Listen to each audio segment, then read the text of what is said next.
حدیث میں آتا ہے ابن ماجہ کی چیپٹر نمبر 16 حدیث نمبر 219، جو اللہ کے رسول کہتے ہیں یا ابو در، تم اگر ایک آیت کو سمجھو گے وہ 100 رکعت نفل سے بہتر ہے۔ اللہ کے رسول فرماتے یا ابو در، تم اگر ایک قرآن کی آیت کو سمجھو گے وہ 100 رکعت صلاح، نوافل صلاح سے بہتر ہے، اور ایک رکعت میں کم از کم سورہ فاتحہ تو پڑھنا چاہیے آپ کو، کم از کم 7 آیتیں ہیں،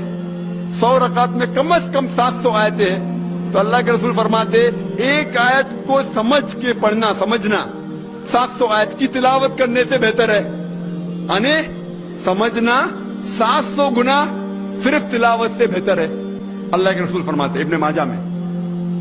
اور یہ صحیح حدیث ہے۔ ہم لوگ سے پوچھتے ہیں قرآن شریف کیوں نازل کیا گیا، تو لوگ کہتے ہیں جب اوپننگ سرمنی ہوتی نا، اوپننگ سرمنی آفس کی، تو قرآن شریف پڑھنے کا، جب گھر کا افتتاح ہوتا ہے تو قرآن شریف پڑھنے کا، جب کوئی مر گیا تو قرآن خوانی کرتے، تو قرآن شریف نازل کیا گیا تھا قرآن خوانی کے لیے۔ اور لوگ کرتے ختم قرآن، ختم قرآن 1 2 3 ختم قرآن کے رمضان میں 3 بار 4 بار 10 بار، الحمدللہ آپ کو ثواب ملے گا، انشاءاللہ ملے گا۔ لیکن اگر آپ رمضان میں 2 بار ختم قرآن کرتے ہیں، میری یہ رائے رہے گی کہ 1 بار عربی میں پڑھو اور 1 بار ترجمہ پڑھو، وہ بہتر ہے، کم از کم سمجھ میں تو آئیں گا آپ کو۔ اور اگر آپ چاہتے ہیں کہ اوپننگ سرمنی میں قرآن خوانی ہو یا افتتاح ہو گھر کا تو قرآن خوانی ہو، کوئی مر جاتا قرآن خوانی، میں کوئی قرآن کے آیت میں صحیح حدیث میں نہیں جانتا ہوں کہ محمد صلی اللہ علیہ وسلم یا صحابہ کوئی مر جاتا تو قرآن پڑھتے تھے یا کوئی افتتاح کے لیے قرآن پڑھتے تھے۔ اگر آپ کو قرآن پڑھنے کا ہی ہے تو میں یہ کہتا ہوں کہ آپ قرآن اگر پڑھتے ہیں 100 مائل کی سپیڈ کے اوپر، 30 لوگ کو بلاتے اور 1 گھنٹے میں ختم کرتے، تو میں کہتا ہوں کہ 2 گھنٹے کے لیے بلاؤ، عربی بھی پڑھو ترجمہ بھی پڑھو، نہیں تو 30 کے بدلے 60 لوگ کو بلاؤ۔ ایک آدمی اگر 1 پارہ پڑھتا ہے تو ایک آدمی کو بولا آدھا پارہ پڑھو عربی میں اور آدھا پارہ ترجمہ پڑھو، کم از کم وہ قرآن تو پڑھنا کا حدیث میں لکھا نہیں، لیکن کم از کم اگر آپ ترجمہ پڑھیں گے تو آپ کو علم تو حاصل ہوگا اور انشاءاللہ کچھ چیز کے اوپر عمل تو کریں گے۔ تو قرآن کو سمجھ کے پڑھنا بہت ضروری ہے، بہت ضروری ہے۔ اور ایک مثال میں پیش کرتا ہوں کہ اگر آپ فرانس جاتے ہیں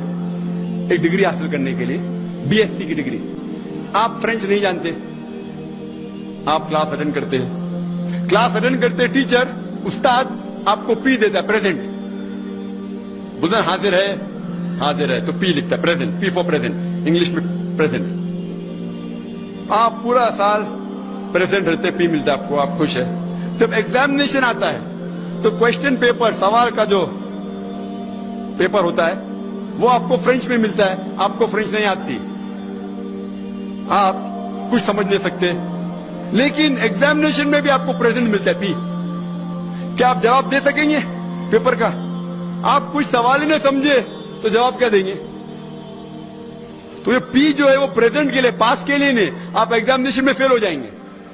تو آپ صرف قرآن شریف عربی سے پڑھیں گے، آپ کو پی ملے گا، لیکن وہ پی پاس کے لیے نہیں ہے، پریزنٹ کے لیے، موجود، حاضر۔ ہمیں غلط فہمی ہے کہ ہم پڑھیں گے تو جنت میں جائیں گے، صرف پڑھنا کافی نہیں ہے، پڑھ کے سمجھو اور قرآن مجید پہ عمل کرو تو انشاءاللہ آپ جنت میں جائیں گے۔ دین کی بات پھیلانا صدقہ جاریہ ہے، ثواب کی نیت سے ویڈیو کو شیئر ضرور کیجیے۔ جزاک اللہ۔